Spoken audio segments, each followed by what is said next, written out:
Santo dia. São Símaco Papa. Nome: São Símaco Papa. Memória facultativa. Local: Roma, Itália.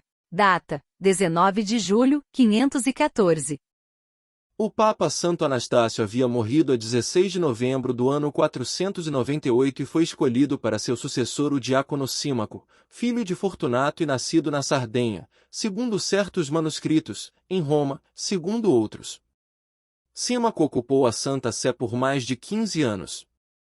No começo de seu pontificado, a 1º de março de 499, reuniu em Roma e aí presidiu a um concílio na Basílica de São Pedro. Aí, encontravam-se 72 bispos, 67 padres e 5 diáconos. Fizeram-se 3 decretos para impedir as divergências nas eleições dos bispos.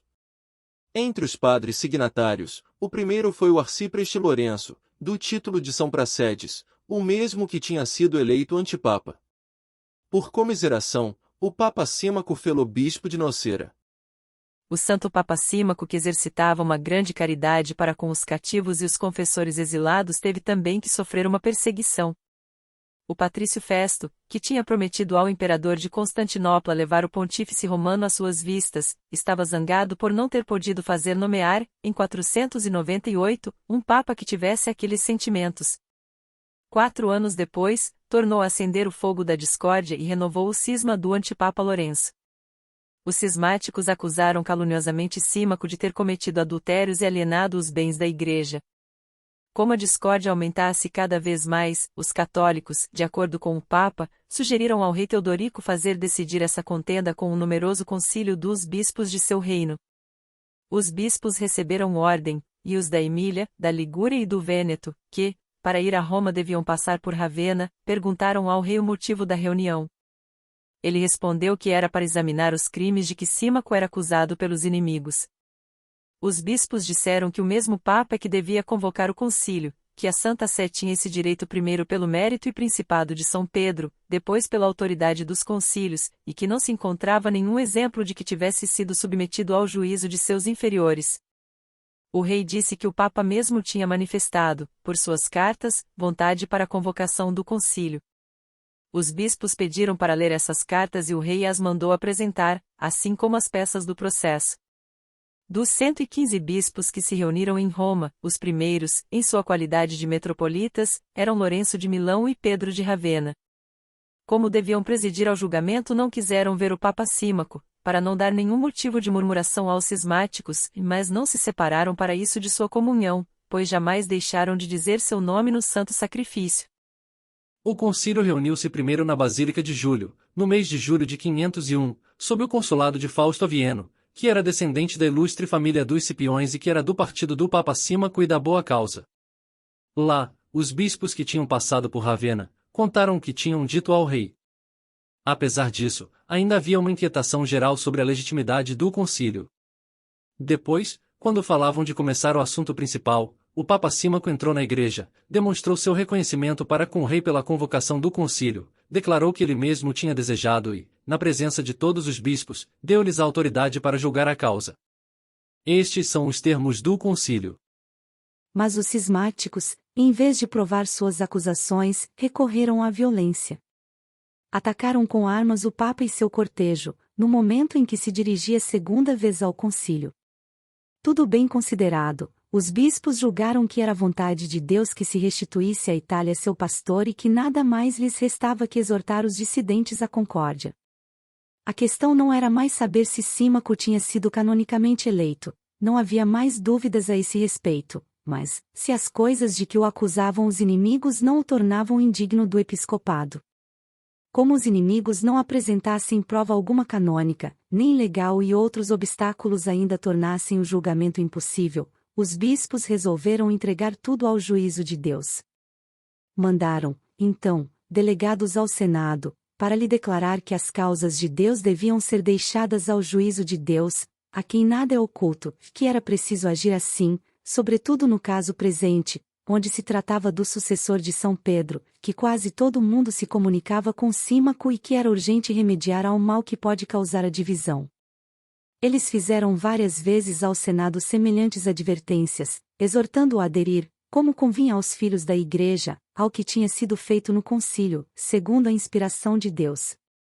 A causa primeira da discórdia estava, não no clero, nem no povo, mas no Senado, ou melhor, num de seus chefes, o patrício Festo, que lhes tinha trazido o germe funesto de Constantinopla. A 1º de outubro, o Papa São Símaco tinha reunido em Roma um concílio, cujos decretos respiram o mesmo vigor apostólico. Tratava-se de remediar aos males que as igrejas sofriam da parte daqueles que invadiam os bens, quer móveis, quer imóveis, que os fiéis tinham deixado por testamento às igrejas, para a remissão de seus pecados e para conquistar a vida eterna. Os concílios precedentes já tinham feito diversas determinações a esse respeito, mas o Papa Símaco que, segundo a opinião dos bispos que fizeram várias aclamações em seu louvor, julgou que era necessário renová-las, para procurar desenraigar os abusos que se multiplicavam pela invasão dos bens da Igreja.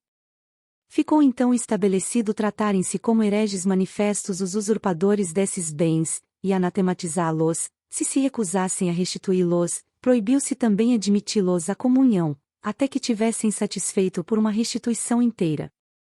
O concílio refere 2 decretos do de Gangres, que proíbem, sob pena de anátema, receber ou dar as oblações dos fiéis, sem que o bispo saiba, ou administrador dos bens da Igreja. Depois desses decretos tão importantes, todo o concílio, erguendo-se, exclamou 8 vezes: todas estas coisas nos agradam, pedimos que sejam confirmadas para sempre. 8 vezes, Jesus Cristo, ouvi-nos. Viva Símaco. 15 vezes, todo aquele que violar conscientemente estas coisas, que seja ferido com um anátema perpétuo. Enfim, 18 vezes, rogamos-vos confirmar nossos decretos. A firmeza dessa linguagem, no começo do século VI, sob um rei ariano, causará admiração, talvez.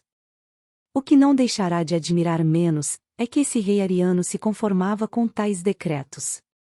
Teodorico, tendo sabido, a pedido de Eustórgio, bispo de Milão, que se tinham arrebatado àquela igreja bens e direitos que tinha na Sicília, ordenou que lhe fossem restituídos com a proibição de os usurpar no futuro. A firmeza dessa linguagem, no começo do século VI, sob um rei ariano, causará admiração, talvez. O que não deixará de admirar menos, é que esse rei ariano se conformava com tais decretos. Teodorico, tendo sabido, a pedido de Eustórgio, bispo de Milão, que se tinham arrebatado àquela igreja bens e direitos que tinha na Sicília, ordenou que lhe fossem restituídos com a proibição de os usurpar no futuro.